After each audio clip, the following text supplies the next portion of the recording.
वस्त्र विणणाऱ्या 5 प्रकारच्या वस्त्रांना, प्रामुख्याने येवल्याची पैठणी, संभाजीनगरची हिमरू शाल, त्याच्यानंतर घोंगडी, खण, अशा 5 प्रकारांना, त्यात ही कला, हा उद्योग टिकून ठेवलेल्या जवळजवळ 10,000 लोकांना गणपतीच्या निमित्ताने एक उत्सव भत्ता, पुरुषांना 10,000 आणि महिलांना 15,000 रुपये द्यायचा ठरवला.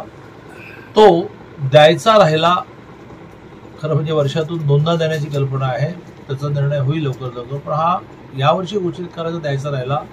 म्हणून आज मी या ठिकाणी कार्यक्रमाला आलो होतो. 20 जणांना आम्ही चेक दिले, बाकीच्यांना RTGS ने त्यांच्या अकाउंटवर उद्या संध्याकाळपर्यंत पैसे पोहोचतील.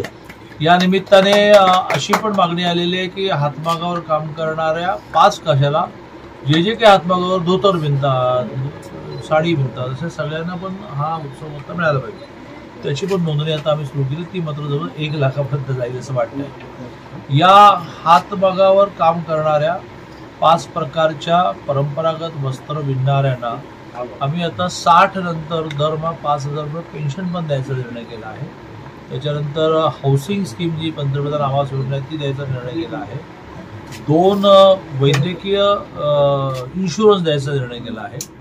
असं रॉ मटेरियल त्यांना स्वस्तात देता येईल का याचा विचार आगामी काळात करतोय. असं परंपरागत उद्योग टिकवण्याचा आमचा प्रयत्न आहे. एक गोष्ट मगाशी मी सांगायला विसरलो तर तुमच्या माध्यमातून सांगेन की येवल्यामध्ये मी वेळा आलेलो आहे. म्हणजे कितीतरी वेळा. कारण विद्यार्थी परिषदेचा मी जेव्हा पूर्ण वेळ प्रचारक होतो त्यावेळेला माझ्याकडे सुरुवातीला महाराष्ट्र होता, मग महाराष्ट्र विदर्भ होता, मग महाराष्ट्र विदर्भ गुजरात गोवा होतो.